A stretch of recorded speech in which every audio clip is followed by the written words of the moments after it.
Yo, what's up guys? You got pokeaim here, and today we got some Pokemon Sword and Shield Crown Tundra news. First off, I mean obviously you see Galarian Slowking out in front of you, but the release date is October 22nd. That means in less than 1 month, we will be playing a completely new metagame, which I am extremely excited for. I think, I don't even hide it, that I do not like the current OU, but I enjoy National decks, and I just like being able to use like certain Pokemon. I think that the breakers that we're going to have that come back are going to really help fix up the metagame in my opinion. But that's just my personal opinion. So October 22nd, Thursday, the Crown Tundra will be released. Again, personally, I would have loved that to be November since October is a very busy month. But hopefully I'm able to do what I want to do with that. So let's get into Galarian Slowking real quick. So it is a Poison Psychic to the surprise of nobody with the ability Curious Medicine. We'll get into that in a minute. First off, I think Galarian Slowking is hilarious. I love their eyebrows, or just their eye shape and everything. It looks great. I love it. It has to be a Galarian shell at this point, right? It doesn't have to be, because obviously Slowbro had something going on with whatever it had on its head.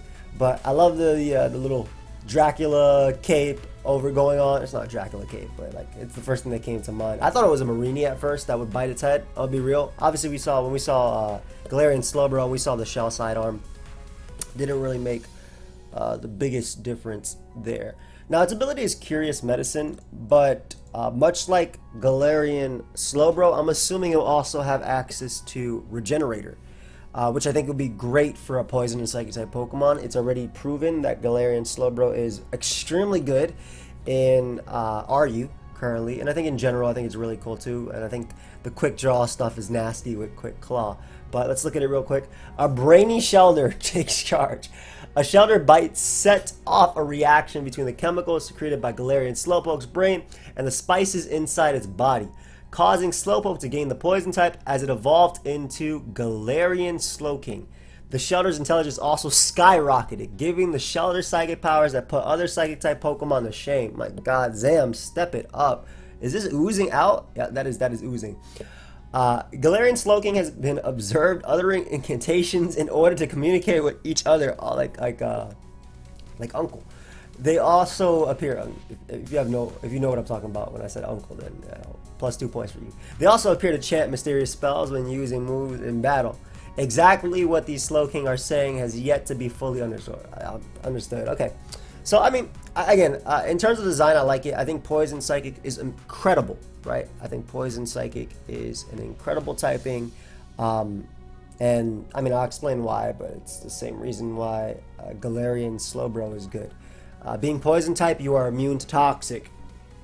Being Psychic type, you just have strong stab. Psychic is a very strong stab, especially when paired with a good move pool, which we already know that Slowbro, Slowking have, right? They have a fantastic move pool. So not being able to be worn down by Toxic, being able to absorb Toxic spikes for your team, if this thing gets Regenerator again, it can do the exact same thing that Galarian Slowbro is currently doing in the RU tier, but maybe more offensive on the special side, but also more special defensive in general, which, you know, they kind of for that on Galarian Slowbro, because they decided to give it attack and special attack due to the nature of its signature move, Shell Sidearm.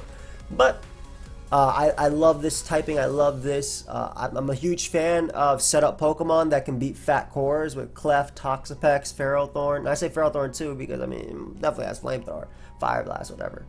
But Galarian Slowking's signature move, Eerie Spell. Eerie Spell is a Psychic type special move in which the Pokemon attacks with tremendous Psychic power. If hit, the opponent doesn't only take damage, it also loses 3 PP from the move it last used. Okay, this Cryogonal right here was going for game. As you can see, it reduced the PP of Wild Cryogonal Sheer Cold by 3. So this is a pretty big thing too, because we've seen a lot of strategies where, and also I'm sorry if you hear like calming dog music, or is she sleeping? I'm sorry if you hear calming dog music or just my puppy in general. I'm watching her right now.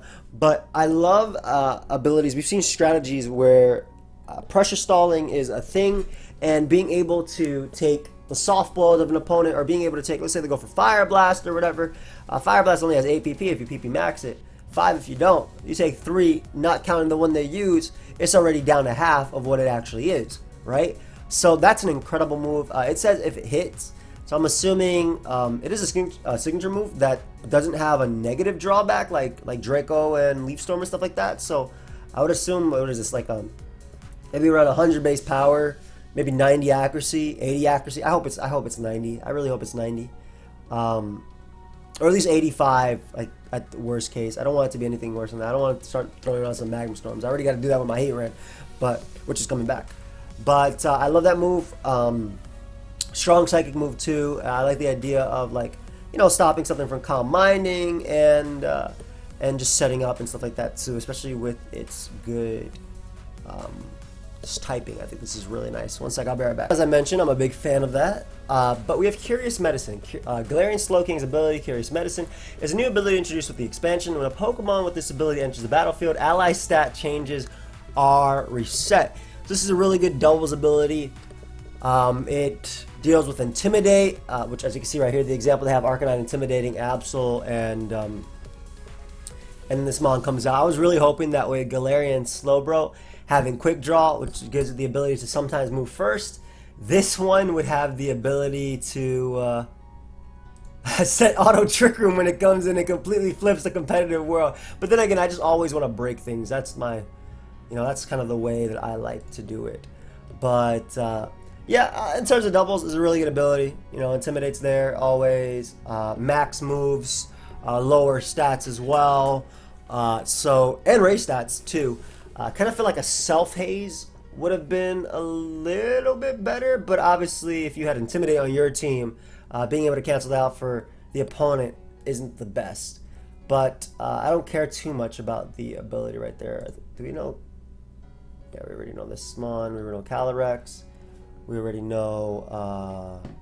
I don't think they added anything different for you guys at all. I'm pretty sure we know all this stuff. So that's what it comes down to with that. So secondly, we already knew this from the leaks, but the legendary Pokemon from past games are back.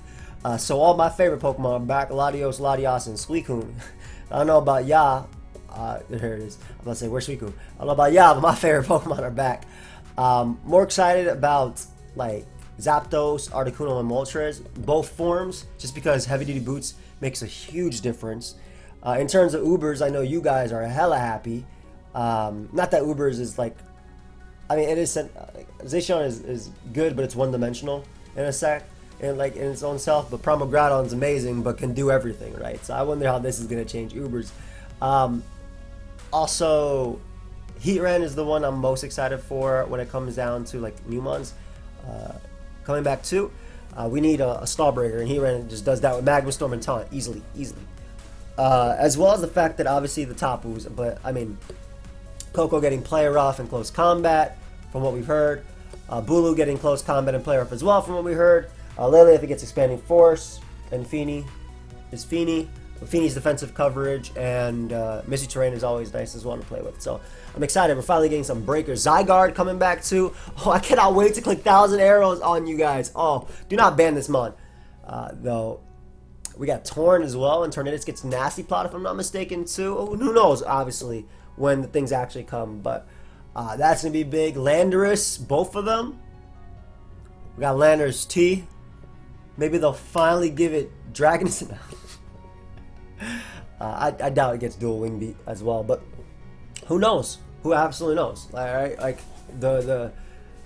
they said Azumarill got high horsepower in the leaks. It didn't end up getting high horsepower when it came out, so maybe they changed it or just wasn't 100% right. But either way, the Tapus I think are going to be huge in terms of, like, metagame defining. And then they have this Galarian Star Tournament. So once you progress far enough in your adventures in the Crown Tundra, you'll be able to participate in the Galarian Star Tournament held in the city of Wyndham.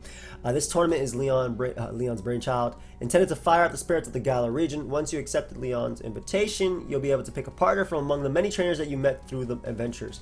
So everything in Sword and Shield, as well as the expansion pass, and team up for a multi-battle tournament. Depending on who you partner and who your opponents are, you may glimpse new sides and some familiar faces. And then it says, like, oh, like when you fought your rival. He was like, oh, I know, I think the dude's name was Victor. Oh, I fought Victor a lot or whatever. I know this. Maybe that's something in the game. Like, I don't even know. And then we have this that was already revealed in the leaks as well. But the ability patch, a new useful item for raising Pokemon. So they didn't call it the hidden ability capsule. They call it the ability patch.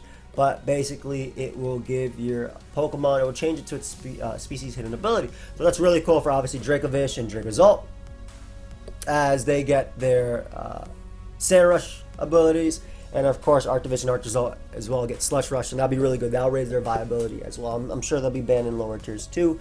And then you'll see some Hail, and that'll be really fun to do some combinations. And I actually plan on doing something different for the Crown Tundra because I really freaking love 6v6 Wi-Fi battles, and it sucks that we don't have a good timer. And I still need to make a video on that. I've been doing that. I've been holding that out for months. I was hoping that with the second DLC, I was hoping with the first DLC they'll update it. I was hoping with the second DLC. I have no idea about the second DLC. We'll see.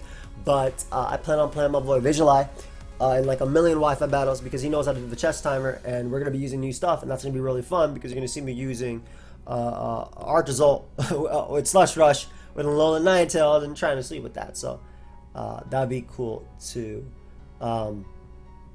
You can bring out hidden ability of the first partner Pokemon you choose at the beginning and give it the capability of Gigantamax as well. So by using this in the max soup. So that's an awesome combination. That's a really good thing for competitive. I think we needed this for the longest time, like honestly. And I'm happy about that. That's so cool. They said they're hard to come by but worth the effort. I'm assuming they're like worth like 100 battle points or something crazy, like more than 50 maybe. Or maybe they're just worth 50. But that's going to be really nice too. And you can see right here, Grookey going from Overgrow to Grassy Surge. And content plan to be added. I think we already know all that. Calyrex, yep. There's some rumors behind that too that I'm not going to get too much into. New regional forms. Pokemon did not appear, yep. New Pokedexes, blah blah. New tutor moves, salute no tutor moves. No restricted sparring. New co-op play mode. We're planning to add a bunch new. So let's look at the, already have that. But let's look at this. So new feature added in the Crown Tundra is Dynamax Adventures. In Dynamax Adventures, you team up with 3 other trainers to explore a Pokemon den where Dynamax Pokemon are set to lurk. Instead of your regular Pokemon team, you and your fellow trainers will choose rental Pokemon to bring along into the depths of the den. If you encounter a wild Dynamax Pokemon during your exploration, you'll need to work together with your 3 teammates in a max raid battle. If you win the battle, you'll have the chance to catch the Pokemon, and one trainer of the team can swap the newly caught Pokemon in for the Pokemon they had before, but if you lose the battle, you'll be ejected from the den. Standard stuff, just like max raids. Obviously, this is different. You're getting to choose Pokemon, which I think is pretty interesting. I think they bring a really fun little, almost like a battle factory sort of thing. Try swapping out your Pokemon as you explore. So you'll be. I always wanted to catch Pokemon in the Battle Factory, by the way. Try swapping. I want the Battle Factory back. Try swapping out your Pokemon as you explore, so you'll be prepared to face whatever comes next as you seek the legendary Pokemon sets and lurk in the depths, and all the legendaries will be back in this way. And if you want to delve deeper into the den.